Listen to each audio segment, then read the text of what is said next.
Sir Vijay Kumar గారు నమస్తే sir. నమస్తే సార్. సో విజయ్ కుమార్ గారు చాలా మంది ట్రేడింగ్ చేసేటప్పుడు టీవీలో న్యూస్ చూసి ట్రేడింగ్ చేస్తుంటారు. మరి టీవీలో వచ్చే వార్తల్ని చూస్తూ ట్రేడ్ చేయడం అనేది అసలు కరెక్టేనా? అది టీవీలో న్యూస్ చూస్తూ ట్రేడ్ చేయడం అంటే సార్ ఇల్లు కాలేటప్పుడు బావి తవ్వడం లాంటిది.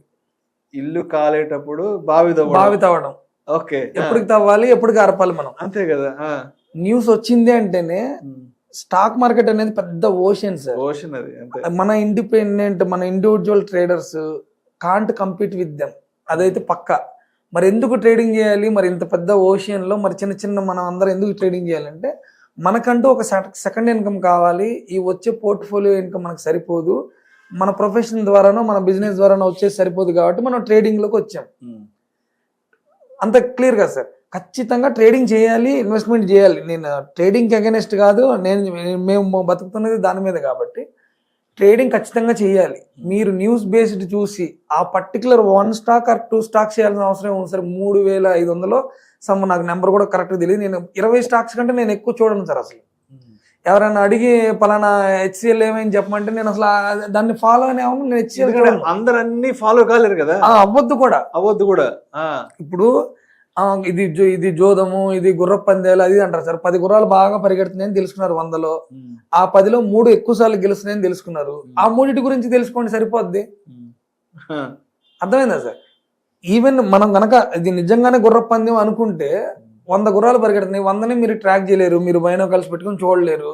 బాబు బాగా గెలిచేది ఏంటి? 10 బాగా విన్ అయ్యేటటువంటి stocks Reliance, SBI, Kotak bank, ఈ 10 మీద మీ టైంని ఇన్వెస్ట్ చేయండి, జరగనివ్వండి. న్యూస్ బేస్లో దివిష్ ల్యాబ్ మీద జరిగింది, లేదంటే అదాని ఎంటర్టైన్మెంట్ మీద స్కామ్ జరిగింది, లేదంటే ఇంకొకటి టైటాన్ మీద ఇష్యూ ఉన్న వాటి మీదకి ఎందుకు? అందులోనే నువ్వు హీరో జీరో అవ్వాలని ట్రై చేస్తుంటారు సార్. మార్కెట్లో హీరో జీరో స్ట్రాటజీస్ అని కొన్ని ఉంటాయి సార్. రేపు మార్నింగ్ రిజల్ట్స్ రాబోతుంది, అది హీరో జీరో అవ్వాలని. మార్కెట్ ఎప్పుడు మనల్ని జీరోనే చేస్తుంది. You will never make hero in front of markets. అందుకని మీకు నచ్చినటువంటి 10 స్టాక్స్ని పట్టుకోండి. ఆ 10 స్టాక్స్ మీద ఒక 4-5 స్ట్రాటజీలు ఎవరి దగ్గర మా లాంటి ఇన్స్టిట్యూషన్స్ నుంచి నేర్చుకొని వాటి మీద అప్లై చేయండి తప్ప టీవీ చూస్తూ ట్రేడింగ్ మాత్రం చేయకండి. అసలు టీవీ పెట్టొద్దు అసలు. ముందు టీవీ ముందుండి ట్రేడింగ్ చేయొద్దు, న్యూస్ పేపర్లో చదివి ట్రేడింగ్ చేయొద్దు, న్యూస్ బేస్డ్ ట్రేడింగ్ చేయకండి, ఎక్స్పైరీ రోజు హీరో జీరో ట్రేడ్లు చేయకండి. ఆప్షన్ ట్రేడింగ్ ఎవరన్నా మాలాంటి వాళ్ళ వ్యక్తుల కమ్యూనిటీలో ఉండి మాత్రమే ఆప్షన్ ట్రేడింగ్ చేయండి, డబ్బుల్ని కాపాడుకోండి.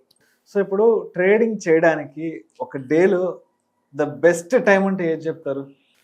బెస్ట్ టైం ఫ్రేమ్స్ ఒక 4 నుంచి ఒక 5 వరకు దొరుకుతాయి సార్ మనకి. ఇప్పుడు సపోజ్ బాహుబలి సినిమా ఉందనుకోండి సార్. బాహుబలి సినిమాని మళ్ళీ మీరు 2వ సారో 3వ సారో చూడాలంటే ఏం చేస్తారు? కామెడీ స్కిప్ చేసి ఆ ఫైట్ సీన్ ఇంకోటి ఎలాగైతే మనం బెస్ట్ సీన్స్ ఎలా అయితే పట్టుకుంటామో మీరు అన్నట్టు బెస్ట్ టైమింగ్ ఉంది సార్. 9:15కి మార్కెట్ ఓపెన్ అయితే ఒక ఫస్ట్ 5 to 8 minutes 10 minutes అసలు బాగా హైలీ ఫ్లక్చువేషన్ ఉంటుంది సార్. అది మన లాంటి ఇండివిజువల్ ట్రేడర్స్ కి కాదు. ఒక 15 నిమిషాలు దాన్ని వదిలేయాలి.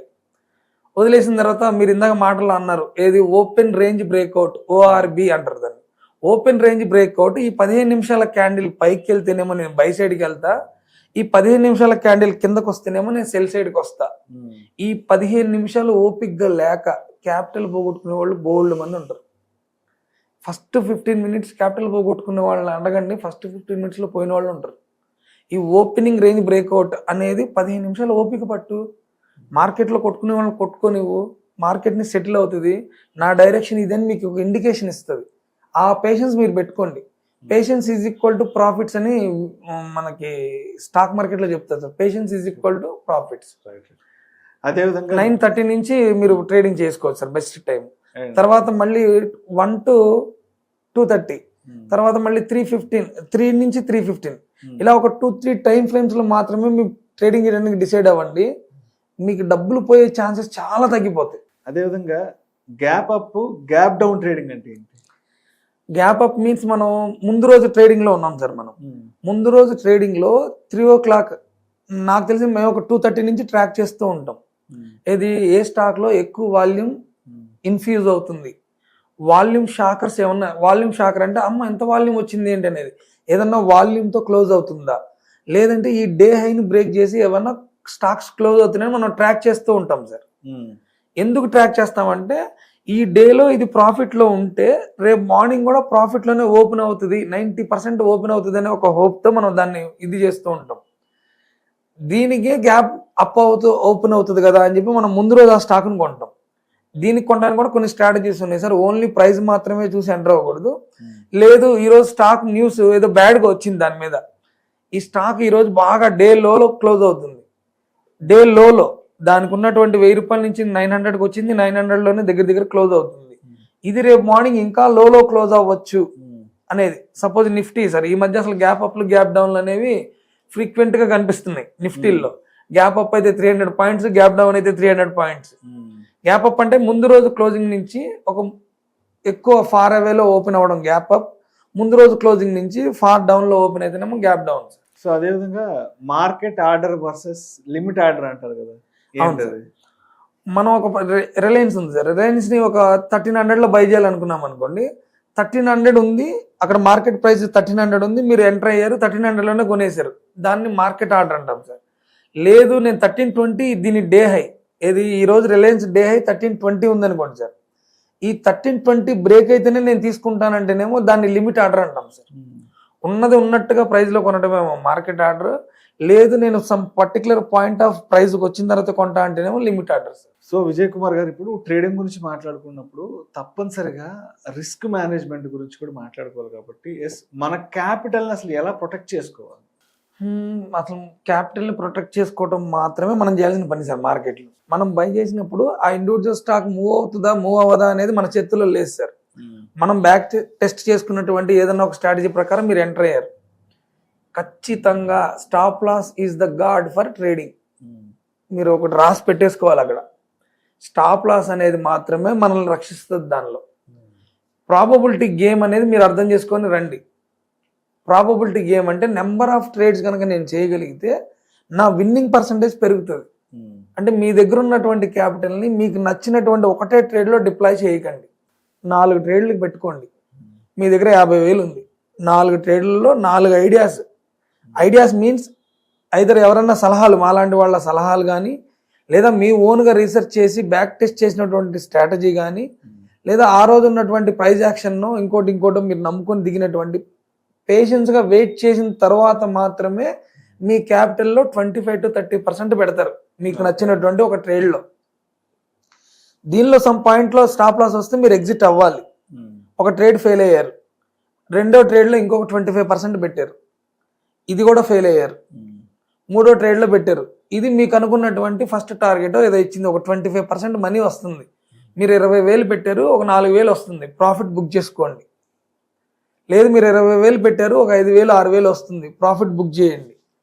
ఇలా ప్రాఫిట్ బుకింగ్ కానీ స్టాప్ లాస్ కానీ, అంటే ఎంట్రీ ఫిక్స్డ్ ఉండాలి, ఎగ్జిట్కి రూల్స్ మాత్రం స్ట్రిక్ట్గా ఫాలో అవ్వాలి, ప్రాఫిట్ బుకింగ్ మాత్రం ఖచ్చితంగా చేయాలి. మీకున్న క్యాపిటల్ని 4 భాగాలుగా విభజించిన తర్వాత మాత్రమే చేయాలి. పొజిషన్ సైజింగ్ అన్నారు మీరు, ఈ ₹1,00,000 పొజిషన్ సైజింగ్ ఒకటే ట్రేడ్ కొనేస్తే గుర్తుపెట్టుకోండి, ఈ ట్రేడ్ కనుక నాకు రివర్స్లో జరిగితే నేను ఈ లాస్ని తట్టుకోగలనా లేదా, ట్రేడ్ రివర్స్లోనే జరిగిద్ది అనుకుని మీరు ఎంటర్ అవ్వండి. Expecting worst doing your best, ట్రేడింగ్లో ఒక quotation, expecting worst doing your best. అది సార్, క్యాపిటల్ని స్టాప్ లాస్తో ప్రొటెక్ట్ చేసుకోవాలి. అదేవిధంగా డ్రా డౌన్ రికవరీ ఎలా అవ్వాలి? క్యాపిటల్ పోయిన వాళ్ళంతా ఏం చేస్తారంటే సార్, ఇప్పుడు అతను గతంలో 1 సంవత్సర కాలంలో ఒక 30 లక్షలు ఏమో పోగొట్టుకుని ఉంటాడు, ఇప్పుడు ఒక 3 లక్షలతోనో 5 లక్షలతోనో మళ్ళీ స్టార్ట్ చేస్తాడు. ఈ 3 లక్షలతో 5 లక్షలతో ఈ ఎగ్జాక్ట్ ఆ 30 లక్షలు రికవరీ చేసేయాలి ఈ 6 నెలల్లోనో. పోగొట్టుకుందేమో 1.5-2 సంవత్సరాలు పోగొట్టుకున్నాడు సార్, పోగొట్టుకున్న అమౌంట్ కూడా పెద్దదే, కానీ రెండోసారి వచ్చాడు, కంబ్యాక్ రావడం మంచిదే, మనం ఫోకస్డ్గా ఉండడం లేదా కంబ్యాక్ ఇవ్వడం మంచిదే. కానీ మనకు తెలియాల్సిన సత్యం ఏంటంటే, మార్కెట్కి నీ ఫైనాన్షియల్ గోల్స్తో సంబంధం లేదు, మార్కెట్కి నీ ఎమోషన్స్తో సంబంధం లేదు, నీ పెయిన్తో సంబంధం లేదు. ఇది కూడా ఇదే 3 lakhsని ఫస్ట్ ఆఫ్ ఆల్ ఎంటీ కప్తో మన మైండ్ సెట్ ఎంటీ అయిపోవాలి sir. Never regret with your past trades, first rule అది. Never compare your trading with others, second rule. మనం పాస్ట్ని మైండ్లో పెట్టుకొని చేసామనుకోండి, బ్యాక్ మిర్రర్ చూస్తూ డ్రైవింగ్ చేసినట్టు, అంతే కదా సార్. బ్యాక్ మిర్రర్ చూస్తూ డ్రైవింగ్ చేస్తే we will fall in accident anywhere. అది అంటే మనకేంటంటే పోయిన దాంతో వదిలేయండి, కొత్త దాంతో వచ్చారు కదా, ఈ డ్రా డౌన్ ఇమ్మీడియట్ గా రికవర్ చేయాలనే ఆలోచనతో రాకండి. Slow and steady I can win this race అని చెప్పి రండి. ఎక్కువ కాలం నేను మార్కెట్లో ఉండాలి కాబట్టి క్యాపిటల్ని ప్రొటెక్ట్ చేసుకుంటూ తక్కువ లాభాలు తీసుకొని ముందు మీ మైండ్ని చాలా పీస్ఫుల్గా మనీ మ్యాగ్నెట్గా తయారు చేయండి. రోజుకి 1000 రూపాయలు గ్రీన్లో కనబడ్డా మీ మైండ్ చాలా ఫ్రెష్గా ఉంటుంది. ఈ 1000 రూపాయలు మీ మైండ్కి ఏం చెప్తుంది అంటే market is there to give money to me అనే ఒక ఇదిలోకి వస్తారు. ఇక్కడ చేంజ్ అయితేనే, ఇక్కడ రూట్స్ మారితేనే పైన ఫ్రూట్స్ మారుతాయి సార్. సూపర్, చాలా చాలా అంతేగాని ఇక్కడ రూట్స్ చేంజ్ చేసుకోకుండా నాకు ఫ్రూట్స్ మారాలంటే మారవు. 3 లక్షలు కాదు 3 కోట్లు కూడా రికవర్ చేయొచ్చు. ఎప్పుడు మీరు లర్న్ చేశారు, కమ్యూనిటీలో ఉన్నారు, మాలాంటి వాళ్ళ కమ్యూనిటీతో జాయిన్ అయ్యారు, ఎడ్యుకేషన్ పరంగా రోజు నేర్చుకుంటున్నారు, స్లోగా డబ్బులు సంపాదిస్తున్నారు. మీ money become like a money magnet. మీరు కొన్న స్టాక్ మీ గురించైనా పెరుగుతుంది. అంటే మనం ఆ నేచర్ అంత సపోర్ట్ చేస్తుంది. భయంగా ట్రేడింగ్ చేయకండి. భయంగా చేస్తే అదే భయం మీకు రిఫ్లెక్ట్ అయ్యే ఫియర్ లాగా కనపడుతుంది, లాస్ లాగా కనపడుతుంది. ధైర్యంగా రండి, తక్కువ క్వాంటిటీతో చేయండి, ఎక్కువ రోజులు మార్కెట్లో ఉండండి, తక్కువ ప్రాఫిట్లు తక్కువ లాసులతో బయటికి రండి. హ్యాపీగా ఈవినింగ్కి మీ మైండ్ ఇంకా కొత్త ఐడియాస్ని ఇస్తుంది.